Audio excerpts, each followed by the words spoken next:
항상 물하고 연관되어져서 발달되어져 왔습니다. 바빌로니아 문명은 유프라테스 강을 중심으로 이루어졌습니다. 이집트 문명은 나일강을, 중국은 황하강을 중심으로, 중국은 황하강과 양자강을, 이 황하 문명은 양자강을 중심으로 이루어져 왔습니다. 서울에는, 부산에는, 평양은 안 가봤는데 어떻게 하세요? 혹시?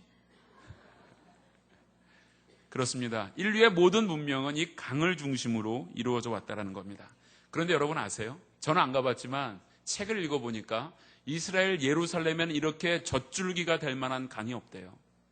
하나님께서 예루살렘 땅에는 강을 주시지 않았어요. 왠지 아세요? 생명은 강이 아니라 나라는 걸. 이스라엘 너희들의 생명은 강이 아니고 나다. 나. 하나님이 이것을 보여주시는 거였죠. 그런데 이스라엘 백성들은요, 언제나 자신들은 다른 이방 민족들이 갖고 있는 생명을 늘 원했어요. 왕을 원할 때 같이 이방 나라 사람들의 왕이 있으니까 우리도 왕을 달라. 그러나 하나님은 친히 왕 되기를 원하셨고, 하나님은 강이 아니라 하나님은 친히 이스라엘의 생명 되기를 원하셨습니다. 그래서 이스라엘 백성들에게 내려오는 말이 있대요. 하나님은 이스마엘 후손들에게는 모래 속에서 나오는 검은 기름을 주셨고, 이삭의 후손인 이스라엘에게는 반석에서 솟아나오는 생수를 주셨다. 이게 이스라엘 사람들의 어느 격언처럼 흘러내려오는 말이래요. 중동 지역에는 기름을 주셨고, 이스마엘 후손들에게는, 그리고 자신들에게는 반석에서 솟아나오는 생수를 주셨다. 그 생수는 바로 하나님 아닙니까? 성경에서 물은 언제나 생명을 말합니다. 하나님의 은혜가 임하는 자리가 물이라는 것입니다. 에덴 동산을 보십시오. 에덴 동산을 만들고 그 동산을 적시는 4개의 강이 아주 철철 넘치게 흐르는 곳이 에덴 동산이었습니다. 거기는 생명이 넘치는 곳이었어요. 거기는 언제나 먹을 것이 풍성했습니다. 풍요로운 땅이었습니다. 신약에서도 요한복음 4장에 보면 이 물을 먹는 자마다 다시 목마르지 않으려니와 내가 주는 물을 먹는 자는 영원히 목마르지 아니르니 나의 주는 물은 그 속에서 영생하도록 솟아나는 샘물이 되리라. 요한복음 7장에서는요, 누구든지 내게로 와서 마셔라. 나를 믿는 자는 성경의 이름과 같이 그 배에서 뭐가 흘러나요? 생수의 강이 흘러나리라. 신약 성경에서는 이 물이라는 것을 말할 때 예수님 자신을 말하셨어요. 왜냐? 예수님이 생명 아닙니까? 예수님이 생명이시기에 생명이신 그리스도를 말했습니다. 그 생수의 강물은 바로 그리스도이시며 성령의 역사다.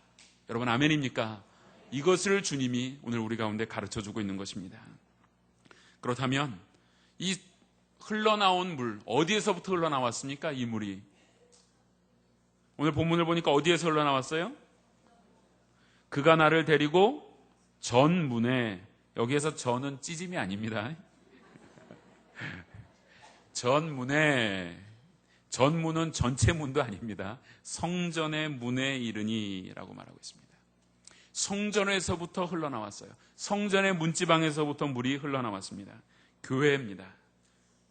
초대교회, 예루살렘 교회에서 흘러나온 그 복음의 물이 전 세계로 번져가지 않았습니까? 이 생명의 물이 그렇게 흘러넘쳤다라는 겁니다. 여러분, 성전 중심의 신앙이 그래서 중요합니다.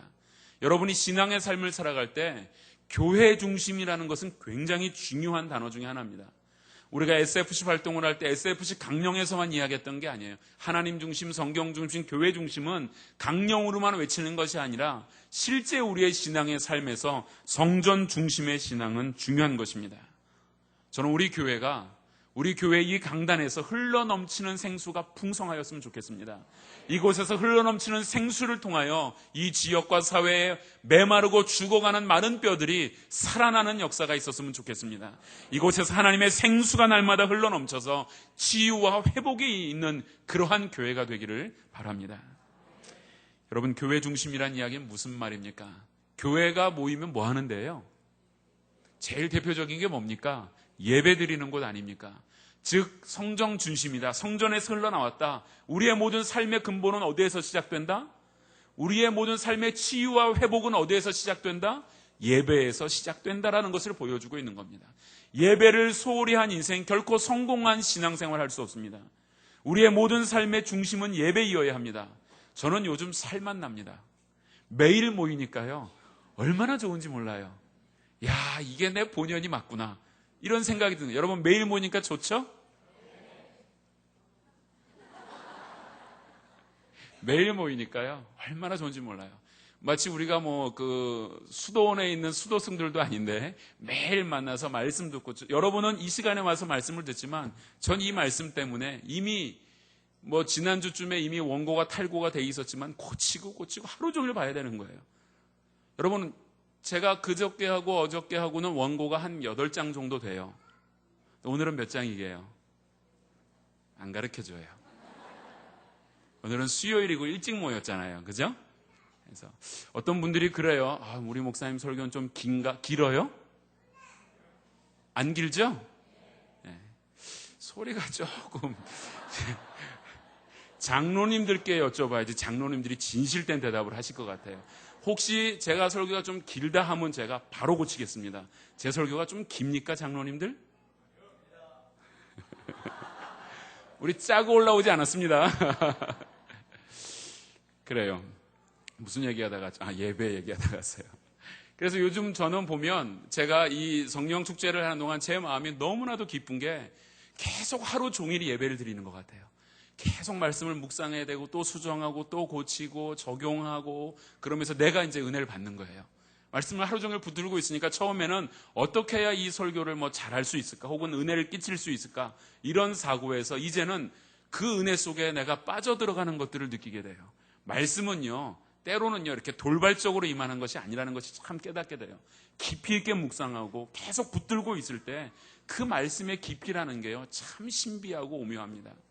여러분, 우리 예배가 그런 거예요. 예배는 일주일에 한 번 딱 와서 드리는 그 예배로 내가 신비하고 오묘한 신앙의 세계를 체험할 수 있는 것이 아닙니다.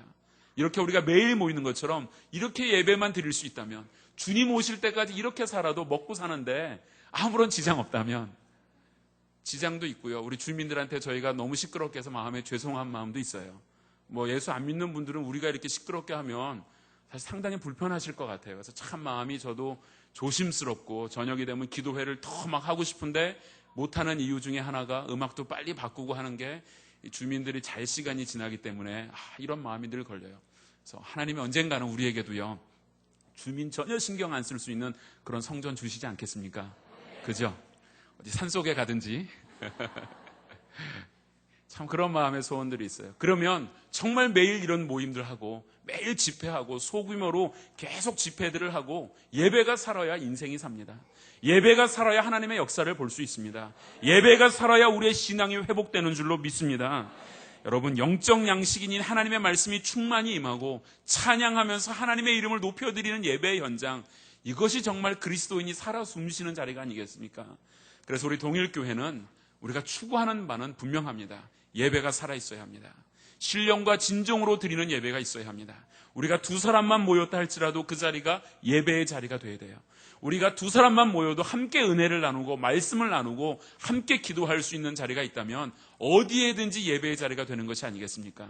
여러분, 구역 식구들, 우리 교구 안에서 이런 예배의 자리가 많아졌으면 좋겠습니다. 한 달에 한 번 모이는 그냥 그런 구역 모임 혹은 수요 예배 마치고 모이는 그런 잠시의 모임이 아니라 1명, 2명 모이더라도 그 모임 속에서 하나님이 나타나고 하나님을 고백할 수 있다면 그 자리가 예배의 자리가 아니겠습니까? 여러분, 가정재단이 살아야 합니다.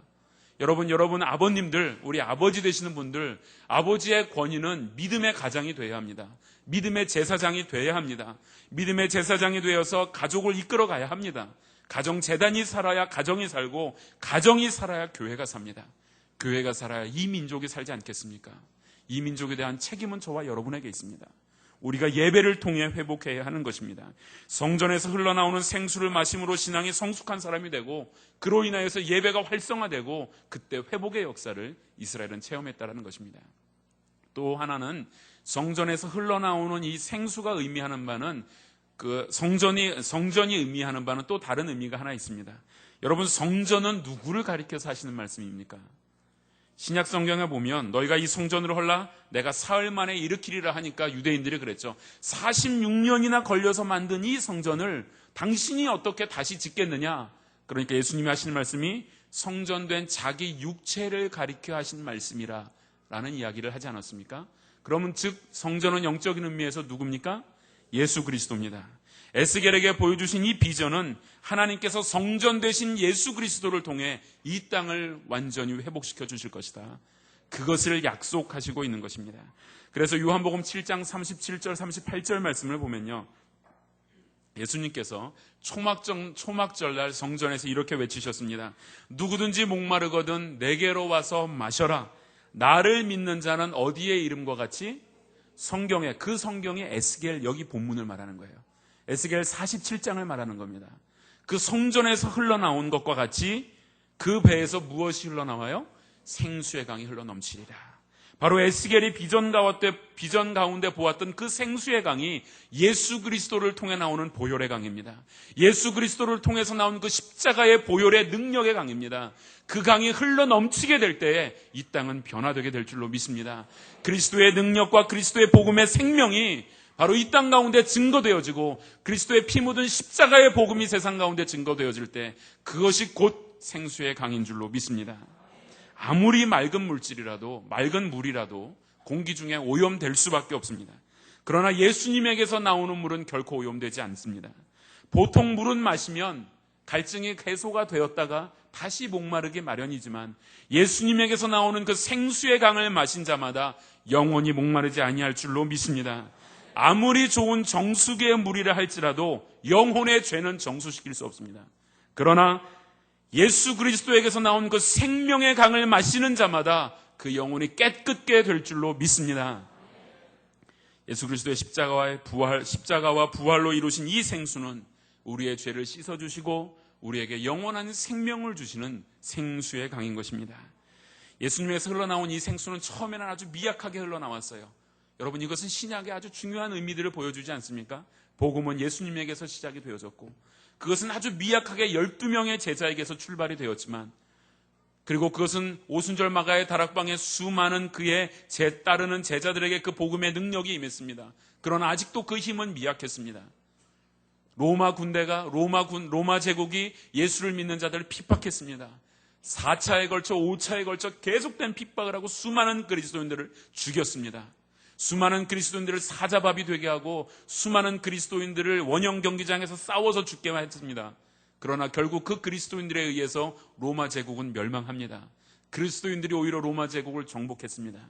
그뿐입니까? 유럽으로, 아시아로, 아프리카로, 전 세계로 이 놀라운 십자가의 복음의 능력은 번져간 것이 아닙니까? 오늘 우리가 다시 이 번져가는 생수의 강의 능력을 중심이 되는 진원지가 이 자리가 되기를 바랍니다. 여러분의 가정이 되기를 바랍니다. 우리 교회가 되기를 바랍니다. 그때 다시 한번 세상은 복음 가운데서 변화되어지고 회복될 줄로 믿습니다. 사람이 물이 없으면 살 수 없듯이 성도는 은혜가 없으면 살 수 없습니다. 그러므로 오늘 성전에서 흘러나온 물은 은혜의 강물인 것입니다. 이 은혜의 강물은 오늘 보면 4가지의 깊이를 말하고 있어요. 처음에 물은 어느 정도였어요? 발목에 찼어요. 그 다음엔 무릎이었습니다. 그 다음엔 허리였어요. 그 다음엔 창이란 물이었습니다. 여러분, 발목에 찼다란 얘기는 무엇입니까? 물이 발목까지 오면 여러분 마음대로 뛰어다닐 수 있어요, 없어요? 있죠? 발목 정도에 오는 물로 내가 어떻게 좌지우지되지 않습니다. 이것은 무엇입니까? 이제 신앙을 출발한 단계예요. 이제 갓 교회에 출석을 했습니다. 근데 그렇게 혼자서 왔다가 갔다가 하는 그냥 자기 마음대로 발목까지밖에 안 오니까 자기 의지대로 자기 경험대로 막 살아갈 수 있는 거예요.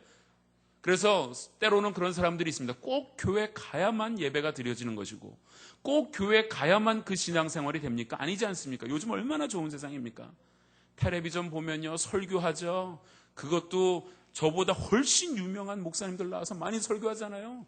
내 입맛에 골라서 들을 수 있어요. 저 목사님 마음에 안 드니까 꺼버리고, 마음에 드는 목사님 할 때만 키면 되고, 찬양은 테이프 틀면 되고, 헌금은 온라인으로 보내면 되고, 다 되잖아요. 운전하면서도 예배 드릴 수 있는데 뭐가 문제냐? 교회 꼭 가야 되냐? 그런데 어떤 청년이 무디 목사님에게 이런 식으로 질문을 했대요. 꼭 교회 가야 되냐? 그러니까 무디 목사님이 숯불 이렇게 화로 안에 있는 숯으로 하나 꺼내면서 그건 뻘겋지 않습니까? 꺼내 산참을 이렇게 집게로 들고 있었대요. 얼마 안 가서 다 타버리죠. 얼마 안 가서 꺼져버렸어요. 이와 같다라는 거죠. 성도는 이 숲과 같은 존재다. 함께 있어야 큰 불이 되지 혼자 빠져 있으면 금방 꺼진다. 너 혼자 CTS 보고 한만 예배 드려봐라. 그거 하루도 못 간다. 함께 모여 교제하고 함께 모여 하나님의 은혜를 나누며 함께 이 자리에서 예배할 때 그것이 진정한 은혜가 되는 것이다. 이런 이야기를 해줬다라는 거예요. 그래서 이 자리가 축복된 자리가 아닙니까? 맞지요? 오늘 제가 통화를 하나 무슨 보험회사에서 전화가 와서 통화를 하는데 보험회사 직원들이 제가 보기엔 영빨이 좀 센 것 같아요. 뭐 제 이름을 아마 그 은행을 통장을 하나 가지고 있어서 그런지 그 은행 쪽 보험이었던 것 같아요. 전화가 와서 이야기를 좀 나누는데 보험에 대한 설계에 대해서 쭉 이야기를 해주는데 거절을 쉽게 못 하잖아요. 그것도 하시는 전화상으로 상담하시는 분들은요, 제가 말할 틈을 안 줘요.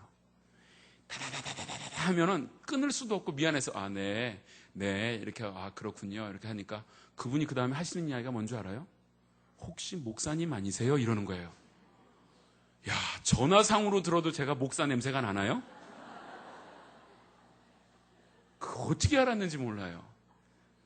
그러면서 하시는 말씀이 전화번호 제가 그러면서 그럼 팩스 번호를 알려줄 테니까 한번 그 약관을 좀 보내주십시오. 설명서를 그랬더니 그래서 제가 051 이렇게 하니까 부산인데 왜 서울말을 쓰세요? 이러시는 거예요. 이러는 거예요. 또 그 보험회사 하시는 분들이요, 이 보통 기발한 생각들을 갖고 있는 거 같지 않아요. 그래서 우리 앞으로 전도하게 될 텐데요. 우리 이제 이 성령 축제 마치면 전도를 열심히 하게 될 텐데 우리 교회에 보험으로 잘 하시는 분들을 강사로 다 세워야 되겠어요. 다 세워서 어떻게 해야 그래 영빨 있고 약빨 있는 말을 할 수 있는가? 그걸 좀 배워야 되겠어요. 어떻게 해야 그 상대를 잘 파악할 수 있는지 그거 좀 배워야 되겠다는 생각이 많이 들어요. 제가 이렇게 얘기하다가 내가 뭐 얘기하다 여기까지 갔나 속으로 좀 걱정하면서 얘기하고 있어요. 분명히 무슨 이야기를 하려고 했는데 원고에 없는 이야기하면 이게 문제예요. 무슨 얘기하다 왔죠? 발목 아닌데 무슨 따지지 말고 넘어가십시다. 물이 발목에 오면은요, 자신의 행동에 전혀 제약을 받지 않는 거예요. 때로는 우리의 신앙이 그렇습니다. 내 하고 싶은 대로 하는 거예요. 내 의지대로 하는 겁니다. 내가 좋을 때 가고 구원은 받았지만 뭐 아무런 헌신 안 하면 어때요? 기도 안 하면 어때? 찰랑찰랑거리는, 여러분 그 얕은 물에 뛰어다니는 아이들 모습 한번 생각해 보세요. 그런 신앙이라고 생각하면 돼요. 찰랑찰랑 소리는 또 얼마나 많이 나요? 얕은 물 그 정도 뛰어다니면 막 찰랑찰랑 찰싹찰싹거리면서 뛰어다니고 있는 그 아이들, 그런 신앙인의 모습이 오늘 바로 발목에 찬 모습이다. 이런 이야기를 하고 있는 것입니다. 예수를 믿기는 하는데 예수님 냄새가 별로 안 나는 거예요. 그 삶 속에서는. 옆 사람 냄새 맡아보세요. 맡아보세요. 예수님 냄새 나요? 장로님, 예수님 냄새 납니까? 예, 야. 원래 우리 몸에서 무슨 냄새 나야 된다고 제가 가르쳐 드렸죠? 흙 냄새 나야 되잖아요. 흙, 그죠? 흙 냄새 나야 되는데. 피동적인 성도가 되면 안 됩니다. 발목에 찬 성도는 그렇다는 거예요. 수동적인 거예요. 오라 하면 겨우 끌려오고 자기 의지대로 자기 경험대로 한다는 겁니다. 예수를 믿기는 하지만 삶의 심중의 변화가 주어지지 않은 삶의 모습을 이야기하고 있는 것입니다. 그 다음에는 어디까지 이른 물이었어요? 무릎입니다. 여러분, 무릎하면 뭐가 생각나요? 무릎하면 뭐가 생각나세요? 무릎하면 기도하는 신앙 아닙니까? 이제 그 기도하게 될 줄 아는 신앙이 된 거예요. 기도하는 것이 무엇인지를 알게 되었습니다. 기도하는 법들을 배워가요. 제가 초등학교 때는 우리가 수돗물을 틀어서 그냥 마시잖아요. 수돗물을 틀어서 마시는데 운동하고 나서 저녁 늦게까지 좀 운동을 하면 수위 아저씨가 꼭 물 중간 밸브를 잠가요. 수돗물이 이렇게 막 아이들이 틀어놓고 가고 이러니까 그거를 다 잠글 수가 없으니까 원 파이프에서 오는 밸브를 잠글 때가 종종 있었어요. 그러면 막 아이들이랑 축구 차고 막 볼 차고 이래가지고 막 땀을 뻘뻘 흘려서 목이 너무 마른데 수돗물을 딱 틀면 관에 조금 남아있는 물만 쫄쫄쫄쫄 나와요. 그러면 여러분, 그 물 어떻게 해야 많이 마실 수 있는지 알죠? 빨아가지고만 될 문제가 아니고 가위바위보에서 진 놈은 불어줘야 돼요. 셋이서 축구를 했으면 가위바위보에서 진 놈 둘은 불어주고 한 놈만 빨아서 마셔야 돼요. 그래야 그물이 시원하게 많이 나와요. 열심히 빨아야 돼요. 막 아기가 젖 빨듯이 쪽쪽 빨아야 그물이 겨우겨우 나와가지고 좀 목마름을 해결할 수 있어요. 그런데 중간 밸브만 틀면은 물은 사실 콸콸 나올 수 있는 거예요. 우리가 때로는 그렇게 신앙생활할 때가 많이 있어요. 기도를 통해서 하나님께서 꼭지만 틀어주시면 내 삶 속에 하나님의 생수의 강이 펑펑 흘러 넘칠 텐데 그거 못하고요. 매달려갖고 쫄쫄 빨고 있는 거예요. 그거 어떻게 한번 좀 적셔보겠다. 이렇게 할 때가 있다는 거죠. 여러분, 그런데요, 이 수도 꼭지를 틀 수 있는 비결은 기도 가운데 있습니다. 기도하게 되면 하나님이 우리 가운데 주셔야 될 생수의 강물들을 흘러 넘치게 채워줄 줄로 믿습니다. 그러나 이 기도하는 신앙, 무릎까지 오는 신앙에도 문제는 있어요. 우리의 모습들을 한번 가만히 보십시오. 때로는 우리가 그렇지 않습니까? 기도는 하는데 헌신은 없어요. 기도는 하는데 교만해요. 기도는 하는데 사랑하는 법은 몰라요. 기도를 하는데 성령의 열매를 맺는 것은 없습니다. 기도는 할 줄 아는데 봉사가 없다라는 거예요. 그래서 그 다음에 나오는 물은 어디까지 찬 겁니까? 허리에까지 찼어요. 1,000척을 지나서 또 가니까 그 강물이 허리까지 올랐다라는 겁니다. 허리는 뭐의 상징이죠? 허리는 힘의 상징입니다. 허리 다치면 아무것도 못해요. 허리는 힘의 상징이에요. 허리는 두꺼울수록 힘이 셉니까? 안 셉니까? 저는 힘이 세요. 허리는 힘의 상징이란 말이에요. 이 허리로서 모든 것을 할 수 있습니다. 즉 허리까지 찬 물은요, 이제는 여러분 한번 생각을 해보세요. 물이 허리까지 찼으면 내가 활동이 자유롭습니까? 자유롭지 못해요. 내 마음대로 무엇을 하는 것은 아니에요. 내 의지대로 하려고 해도 사실 그 걸음이 굉장히 어려운 거예요. 오히려 허리에 찬 물이 보여주는 영적인 의미는 무엇이냐면 내 힘 가지고 나를 위해서 쓰는 게 아니에요.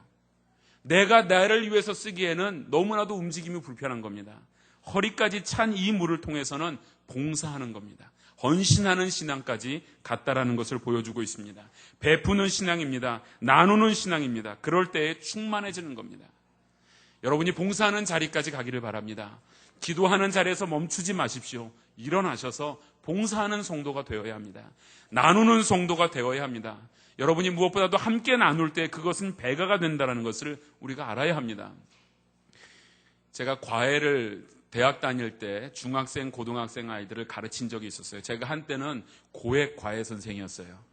어떻게 하다가 소문이 잘못 나가지고 그랬는데 초등학교 6학년짜리를 처음에 가르치기 시작했는데 이 아이가 원래 공부를 굉장히 머리가 좋은 아이였는데 반에서 뒤에서 꼴찌 아니면 그 다음 그 정도 해오는 거예요. 근데 이 아이하고 딱 2달 같이 그냥 놀아줬어요. 그리고 공부는 어떻게 하는 거다 이런 것을 가르쳐줬는데 애가 2달 뒤에 반에서 3등을 해온 거예요. 그 뒤로 제가 살고 있는 그 동네에 소문이 났어요. 그때부터 제가 얼마나 바빴는지 몰라요? 교회에서 전도사로 벌어오는 돈에 4배는 벌었어요, 제가. 이거 얼마나 바쁜지 그거 계속 할까 그런 생각도 많이 했어요. 근데 제가 고등학교 때 사실 공부를 했던 생각을 해보면 미분, 적분이 저는 너무 어려웠어요. 수학 중에 미분, 적분, 뭐 나누고 보태고 막 이런 것 중에 이 미분, 적분 공식 외우는 게 너무 싫고 그거 공부하는 게 너무너무 어려웠어요. 그런데 그렇게 안 되던 공부가 아이들을 가르치다 보니까 미분, 적분처럼 재밌는 공부가 없다라는 것을 알게 됐어요. 참 이거 쉽구나. 야, 이거 왜 내가 진작 몰랐을까? 이런 것을 알았어요. 언제 알았다고요? 가르칠 때 알았어요. 가르칠 때 깨달음이 있는 거예요. 가르칠 때 더 많이 배우는 겁니다. 봉사할 때 더 많이 배우는 거예요. 앉아서 받아먹을 때는 능력이 없지만 내가 일어나 섬기고 내가 일어나 헌신하고 내 허리의 힘으로 주의 교회를 세워갈 때 그때 하나님께서 더 능력 주실 줄로 믿습니다. 여러분, 그러므로 오히려 여러분의 자녀의 문제가 있습니까? 남의 자식을 위해서 기도해 보십시오. 그때 내 자녀 문제 해결될 수 있습니다. 욥이 언제 축복받았는 줄 아세요? 한번 같이 찾아보십시다. 욥기 말씀 한번 보십시다. 욥기 맨 마지막 장 한번 가보십시다. 42장 10절. 다 찾아보세요. 자막 없습니다. 이건 성령의 인도하심 따라 원고에 없는 말씀이 같이 생각이 나서 나누고 싶은 거예요. 욥기 42장 10절 말씀입니다. 같이 읽겠습니다. 시작.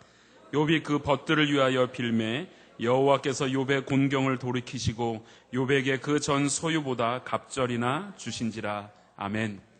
욥이요, 지금 당하고 있는 상황 여러분 제가 설명 안 해도 알죠? 엄청난 고난 가운데 있었습니다. 그 고난 가운데서 욥이 끊임없는 친구들과 하나님과의 변론과 대화 속에 배운 것은 중보하는 자리에 가게 됐어요. 욥이 지금 벗들을 위하여 기도해 줄 형편이 아니에요. 지코가 석자예요. 죽기 직전이라고요. 그런데 오히려 그 기도의 무릎을 꿇고 욥이 그 벗들을 위하여 빌니까 어떻게 됐다고요? 하나님께서 복을 더하시고 곤경에서 건져내셨다라는 겁니다. 이게 능력인 줄로 믿습니다. 여러분, 사업이 잘 안 되면 오히려 다른 사람 사업 위해서 한번 기도해 보십시오.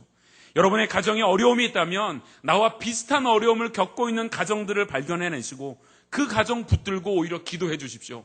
그때 내 가정의 문제, 내 사업의 문제, 내 자녀의 문제가 해결될 줄로 믿습니다. 그리스도인이 할 수 있는 놀라운 축복이 거기 있는 거예요. 남들을 위해 빌어주면 하나님께서 복을 더블로 주시는 거예요. 나도 복 받고 남도 복 받고 세상에 이런 장사가 어디 있어요?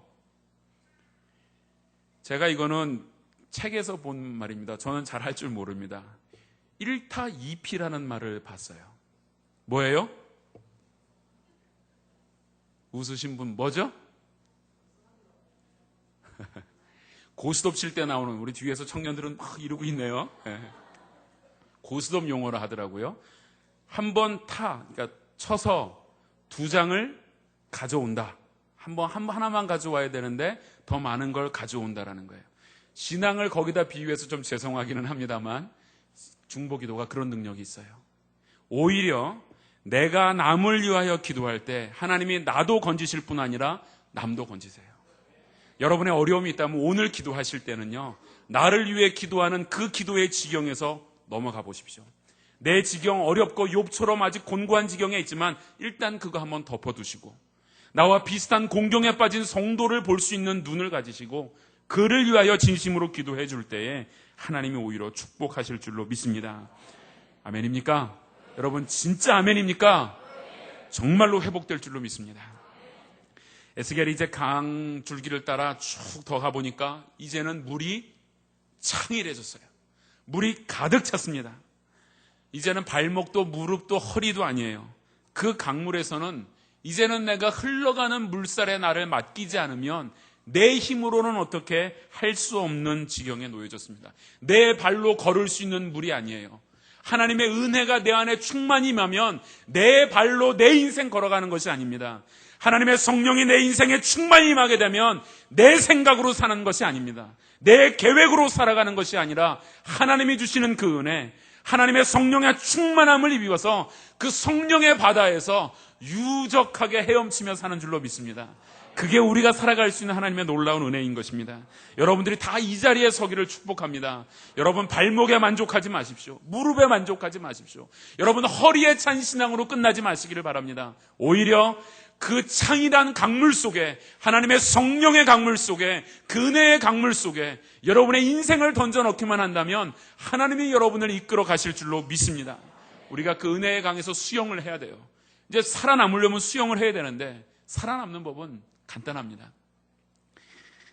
누가복음 9장 23절 말씀을 보니까 이렇게 말씀하셨어요.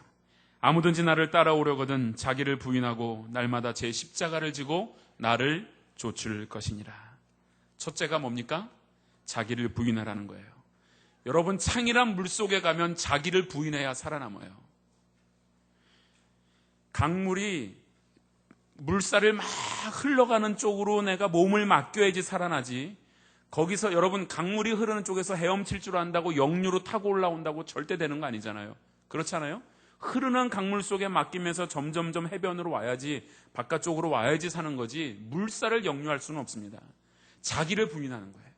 내가 내 생각들을 부인해야 한다는 것입니다. 내 몸에 힘이 들어가 있으면 헤엄칠 수 없는 거예요.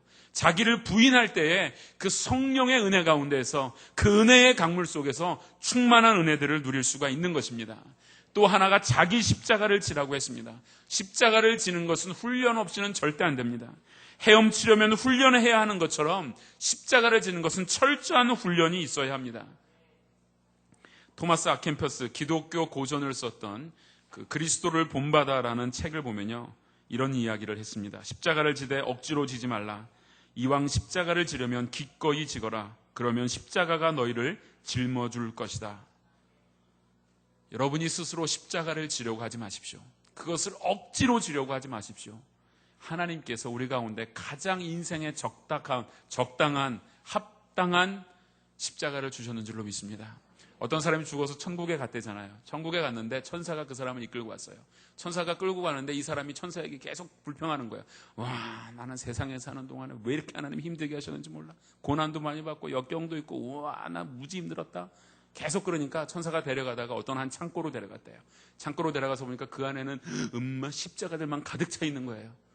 그래서 그 중에서 이제 천사가 그런 거야. 야, 여기서 십자가 하나 골라서 이번엔 그럼 네 좋은 걸로 지고 가라. 이랬대요. 딱 보니까 금 십자가가 있는 거예요. 우와. 금이에요, 금. 골드. 금 십자가를 딱 지고 가려고 딱 들으려니까 들려요? 억수로 무거운데 못 들었어요.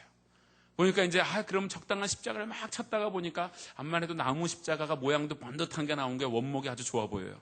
그래서 그거를 딱 지려고 했는데 그 십자가에는 웬 가시들이, 잔가시들이 많은지 자꾸 찔려갖고 짊어질 수가 없는 거예요. 고르다가 딱 하나 골랐는데 자기한테 딱 맞는 십자가를 골랐어요. 옳거니 이거구나. 천사요, 내가 이거 지고 가렵니다 하고 지고 가려고 딱 나오니까 밖에 십자가를 하나 더 갖다 놨는데 그게 뭐예요? 지가 인생에서 원래 지던 그 십자가랑 똑같은 십자가였대요. 하나의 이야기지만 하나님께서는요, 여러분에게 가장 적합한 십자가를 주신 줄로 믿습니다. 여러분이 십자가를 지는 것을 두려워하지 마십시오. 하나님께서 여러분에게 주신 그 십자가가 복인 줄로 믿습니다. 그 십자가를 내가 지고 가려고 애쓰기 시작할 때 오히려 그 십자가를 통해서 하나님의 놀라운 축복이 여러분 가운데 임하게 될 줄로 믿습니다. 첫 번째 환상의 결론이 그렇습니다. 신앙에는 넓이도 중요하지만 깊이가 중요하다는 거예요. 많은 사람 아는 것, 오래 예수 믿은 것, 많은 일을 하는 것은 다 넓이에 포함됩니다. 그러나 성경을 깊이 하는 것, 기도의 세계를 깊이 경험하는 것, 하나님의 성품과 인격을 깊이 교제해 가는 것, 이 깊이에 대한 이야기를 하고 있는 것입니다.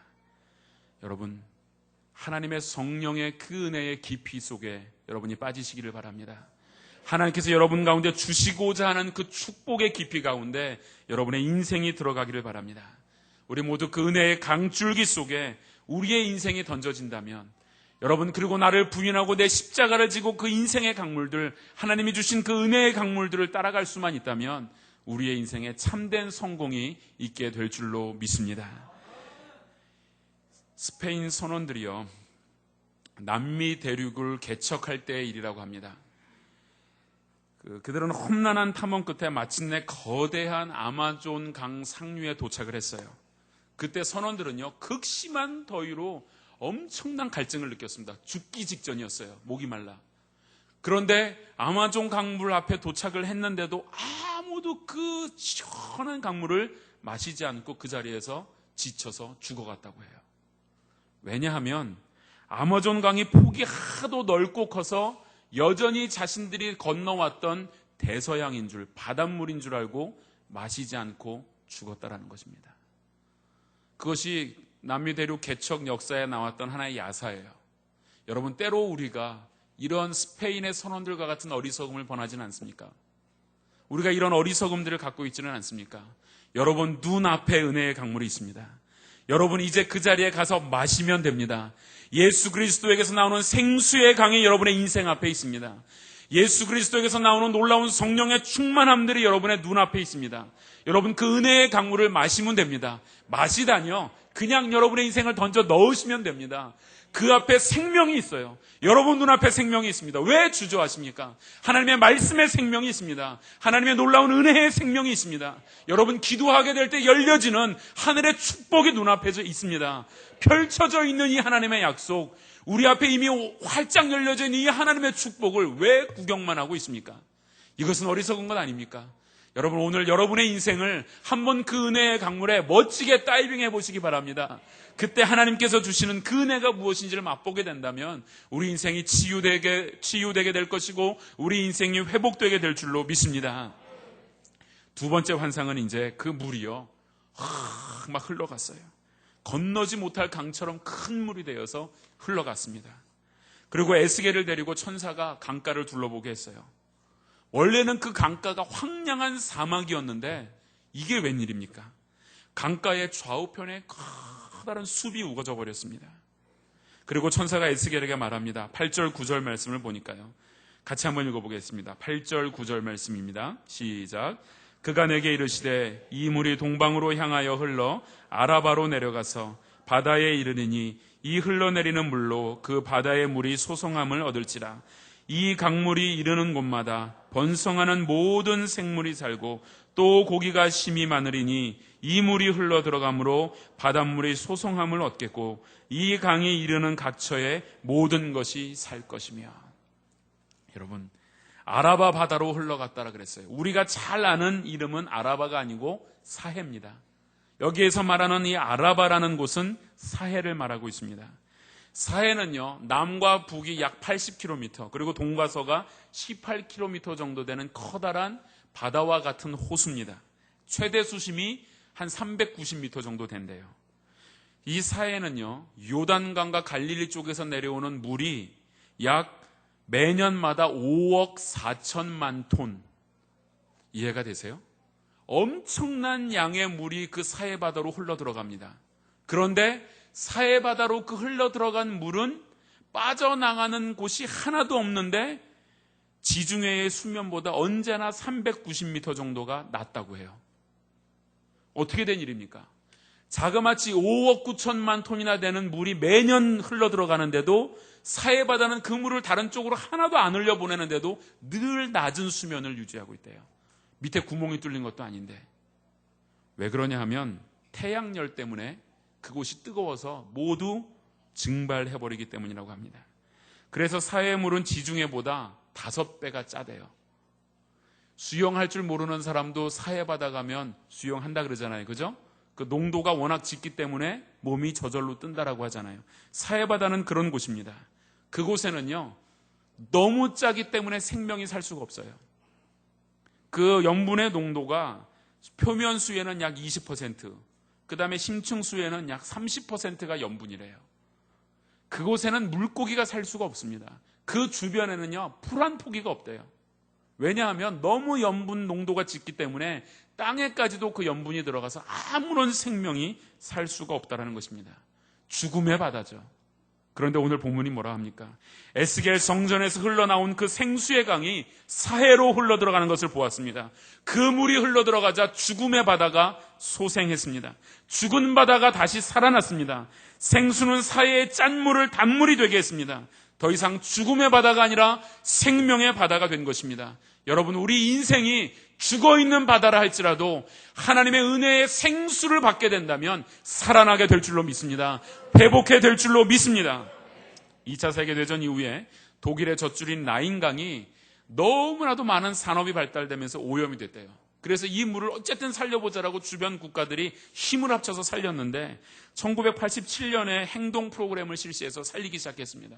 연어도 살려야 되고 고기도 살려야 되고 해서 들어간 돈이 우리나라 돈으로 약 250조억이 들어갔대요.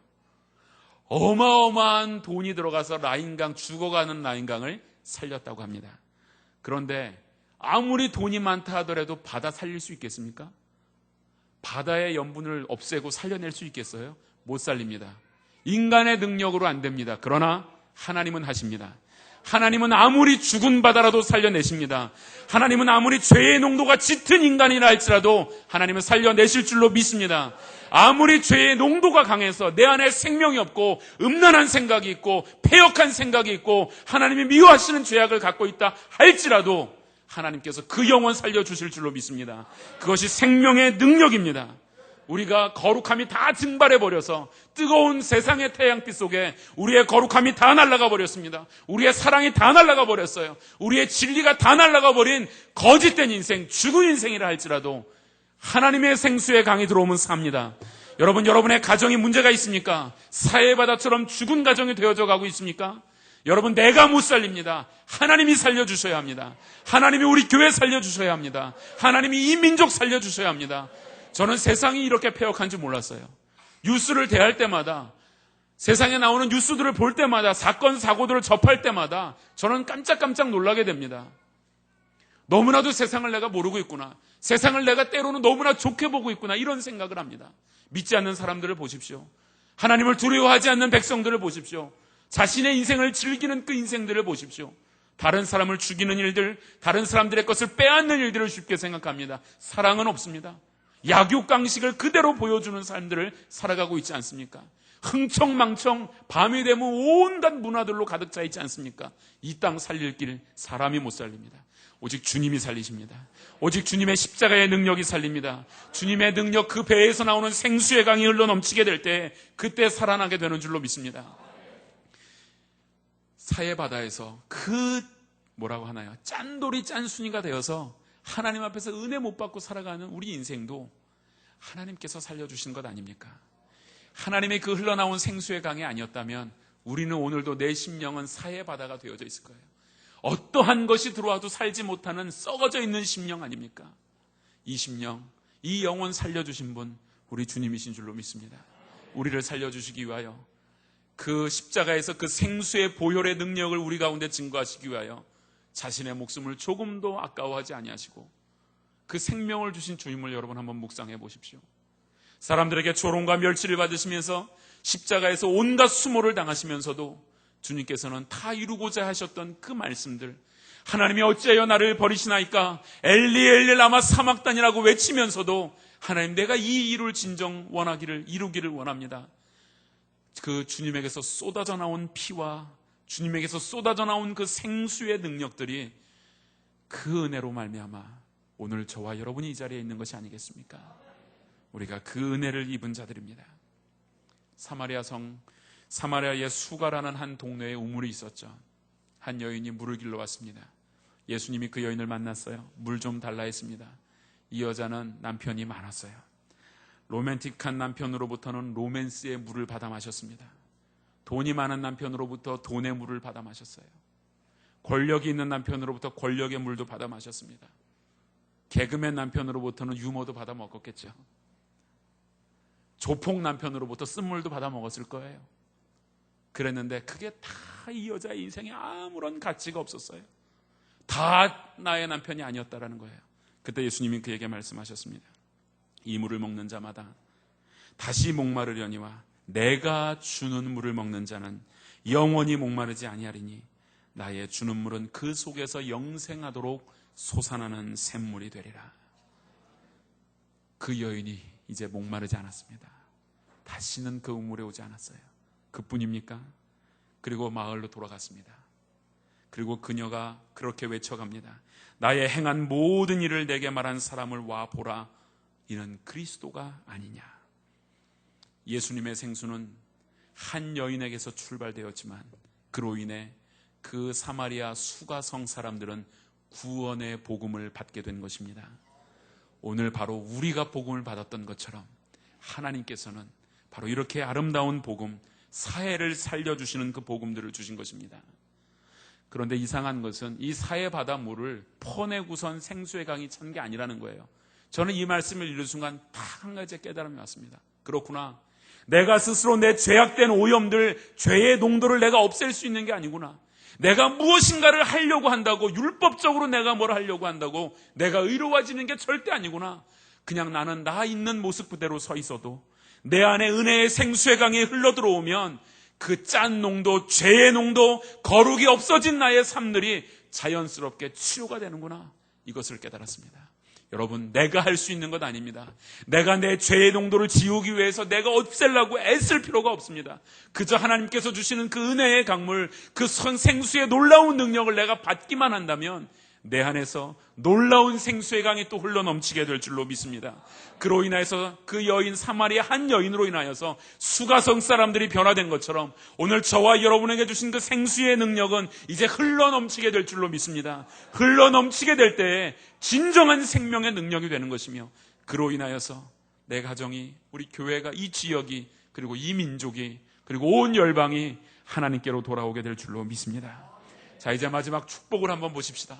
하나님께서 이 환상을 주신 다음에 12절 말씀을 보니까 강 좌우가에는 각종 먹을 실과 나무가 자라서 그 잎이 시들지 아니하며 실과가 끝이지 아니하고 달마다 새 실과를 맺는다.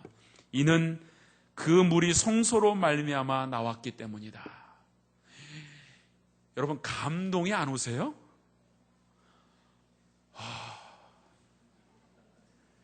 감동이 안 오세요? 매 달마다 실과가 새 실과가 열려진대요. 좀 감동이 오게끔 한번 생각을 해보십시다. 우리 교회 주변에 팍 실과 나무가 있는 거예요. 뭐 오렌지 나무, 자몽, 사과, 배, 낑깡 뭐 다 있는 거예요. 그런데 우리 교인들이 가갖고 뭐 이 맛있는 거 따먹어요. 따먹으면 없어야 될 텐데 그 다음 달에 보면 또 아까 순서가 뭐였죠? 오렌지 나무, 사과, 배, 자몽 또 있는 거예요. 또 다 따먹었어요. 근데 또 보니까 또 열리는 거예요. 그 이유가 무엇이라고요? 성소에서 생수의 강이 흘러나왔기 때문입니다. 여러분 삶에 혹시 열매가 없습니까? 여러분 삶에 예수 믿은 지 오래됐는데 왜 내 인생엔 열매가 없을까? 난 전도의 열매도 하나도 없고, 난 기도의 열매도 없고, 나는 봉사의 열매, 사랑의 열매, 절제와 인내의 열매, 어떠한 성령의 열매도 내가 왜 없나? 여러분, 생수, 성전에서 흘러나오는 그 생수 속에 여러분의 인생만 들어간다면 여러분이 매달이 아니라 매일매일 하나님으로부터 오는 아름다운 실과를 맺게 될 줄로 믿습니다. 그뿐입니까? 그 다음을 보세요. 12절 그 다음 말씀을 보니까 그 실과는 먹을만하고 그 잎사귀는 뭐요? 약재료가 되리라. 예를 들면 이런 거예요. 그 잎사귀를 다려 마시면 피로가 싹 가시는 거예요. 축농증이 있는 사람 그 잎사귀 갈아가지고 코에다 이렇게 하면 축농증이 싹 사라지는 거예요. 위 속에 헬리코박터균이 웬 말입니까? 그런 거 없어지는 거예요. 하나님 하시는 말씀이 그거라는 거예요. 잎사귀로 생즙을 내어서 마시면 건강을 얻는다라는 거죠. 하나님께서 하시는 말씀이 잎사귀가 약재료가 되는, 우리 인생의 약재료가 된다라는 거예요. 그것만 있으면 된다. 고전 말이 필요 없습니다. 아무런 소용이 없다. 그것만 있으면 된다는 거예요. 더더군다나 이 잎사귀가 약재료가 된다, 이 말씀은 우리 영혼을 강건케 한다는 말씀입니다. 여러분, 영적인 병이 있습니까? 무기력합니까? 무의미한 삶에 빠져 있습니까? 허무한 삶에 빠져 있습니까? 시기심이 여러분 안에 가득 있습니까? 교만이 있습니까? 여러분이 자꾸 패역한 생각들을 합니까? 은혜를 망각하는 증세가 있습니까? 여러분 안에 열매 발킴증, 이거 뭔지 아세요? 열매 발킴증이라는 병도 있어요. 자꾸 뭔가 결과만 보려는 거예요. 열매가 자꾸 있어야 된다는 거예요. 하나님 앞에 말씀의 은혜 받을 생각은 안 하고 봉사는 하는데 열매를 자꾸 밝히는데 열매는 없는 거예요. 무슨 병이라고요? 열매 발킴증. 이게 혹시 있습니까? 이 모든 영적인 병들, 그 잎사귀가 재료가 되어져서 우리의 인생에 뿌려질 때 치료가 되는 줄로 믿습니다. 예수님의 복음의 능력은 이렇게 위대합니다. 심령을 치료합니다. 영을 치료합니다. 가정을 치료합니다. 교회를 치료합니다. 세상을 치료하는 줄로 믿습니다. 우리 가운데 새 기운으로 역사하십니다. 그분의 입에서 나오는 말씀은 죄를 씻어내고 치료하고 병을 고치시고 소경이 보게 되는 역사가 있으며 문둥병자가 낫게 되는 역사가 있으며 안진뱅이가 일어나는 역사가 있는 줄로 믿습니다. 귀신 들린 자가 회복되어지고 하나님 앞에서 온전한 영으로 온전한 육체로 살아가는 놀라운 축복이 있게 되는 줄로 믿습니다. 여러분, 어떻게 하실래요? 생수의 강에 들어갈래요? 구경하고 있을래요? 웃자실래요? 들어가야 안 되겠습니까? 11절 말씀 보십시오. 그 진펄과 개펄은 소송되지 못하고 소금 땅이 될 것이다. 이 말씀 안 줬으면 그냥 이러고 끝냈으면 얼마나 좋을까 싶어요. 이 말씀을 읽던 중에, 그런데 그 생수의 강이 그렇게 흘러넘치고 그렇게 충만히 임했음에도 불구하고 아무런 영향을 받지 못한 것이 있었다. 어디예요? 진펄과 개펄이라는 거예요. 진펄은 수렁이고요, 개펄은 물 웅덩이를 말합니다. 거기는 소금기가 여전히 있어요. 소금 땅이 되어서 전혀 생수의 능력이 그 안에 들어가지 못했다라는 것입니다. 같은 장소에서 같이 말씀을 듣고 같이 기도하고 같이 찬송했는데 누구는요 그 잎사귀가 약재료가 되고요, 삶의 열매를 맺는데 누구는 진펄로 남아있어요. 누구는 개펄로 남아있어요. 아직도 아마존 강이 대서양인 줄 알고 못 마시고 있는 거예요. 성전에서 흘러나오는 그 생수를 아직도 구경만 하고 있다는 겁니다. 저는 여러분 한 사람도 그런 사람이 되지 않았으면 좋겠습니다. 여러분이 진펄과 개펄 같은 존재가 아니라 생수의 강이 흘러들어간, 내가 비록 사회와 같은 존재라 할지라도, 내 안에 죄의 농도가 짙어있는 그러한 죄인이라 할지라도 하나님의 생수의 강이 흘러들어가서 변화되어지고 거룩해지고 순결해진 하나님의 백성이 되기를 축원을 드립니다. 10절 말씀 마지막으로 한번 같이 읽어보겠습니다. 시작. 또 이 강가에 어부가 설 것이니 엔게디에서부터 에네글라임까지 그물 치는 곳이 될 것이라. 그 고기가 각기 종류를 따라 큰 바다의 고기같이 심히 잡히니라. 아멘. 강에 고기가 많아진다는 이야기가 뭡니까? 믿는 자의 수가 많아진다는 거예요. 믿는 자의 수가 많습니다. 어부가 선다라고 표현했습니다. 그렇죠? 어부가 선다라는 건 뭐예요? 우리는 바다의 어부예요? 육지의 어부예요? 우린 육지의 어부, 물론 우리 바다의 어부들도 우리 교회 내에 계시지만 우리는 육지의 어부란 말입니다.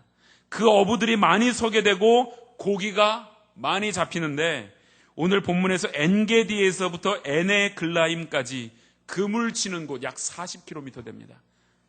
40km 안에 있는 수많은 물고기들을 잡는 어부들이 많이 나타나게 될 것이다. 무엇입니까? 너희들이 복 받았느냐? 너희들이 하나님으로부터 오는 그 은혜의 강물을 체험했느냐? 그렇다면 해야 할 일이 하나 있다. 사명을 감당하는 것이다. 그때 놀라운 역사, 하나님이 주시는 그 축복의 역사를 맛보게 될 것이다. 주님이 오늘 본문 가운데 주시는 마지막 결론이 그것입니다. 우리가 그 잎사귀가 우리의 인생과 육체의 약재래가 되고 우리의 인생의 많은 열매의 실과를 맺게 되는 그 약속은 무엇으로 출발되어지느냐? 생수의 강을 흘러받아서 내가 죄 가운데에서 사라지고 이제 의롭게 된 자로서 육지 여부가 되어 많은 고기들을 잡는 그 사명을 감당하게 될 때 우리는 진펄이나 개펄이 아닌 바로 이 놀라운 하나님의 역사를 감당해가는 하나님의 종이 된다라고 약속하셨습니다. 사랑하는 성도 여러분, 여러분 가운데 오늘 이 말씀이 여러분 심령 가운데 깊이 박히기를 바랍니다. 여러분 이 말씀을 붙들어야 우리가 삽니다. 오늘 에스겔이 본 환상은 환상이 아니라 오늘 저와 여러분에게 이루어지는 현실인 줄로 믿습니다. 우리가 이 놀라운 현실을, 이 놀라운 축복들을 만들어갈 수 있습니다.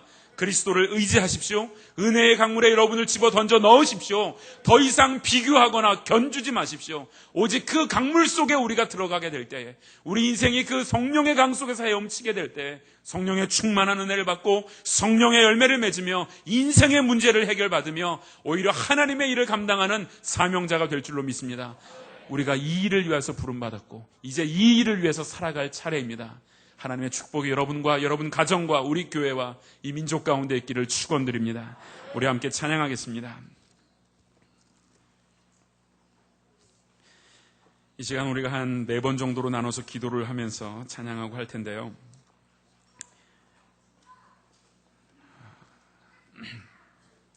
찬양할 때 처음에는 우리가 말씀을 생각하며 이제 기도할 것입니다. 네, 여러분 좀 이 찬양의 가사들도 생각을 하시고, 오늘 여러분 말씀 가운데 깨달음이 있었습니까? 하나님이 여러분의 마음속에 탁 찔림 주시는 것, 그거 하나라도 붙잡으십시오. 그거 붙잡고 여러분 결단하고 던져 넣으시면 여러분 인생의 열매, 아름다운 신앙의 열매 맺혀질 줄로 믿습니다. 아멘. 우리가 이렇게 결단해야 합니다. 우리 함께 찬양을 하겠습니다.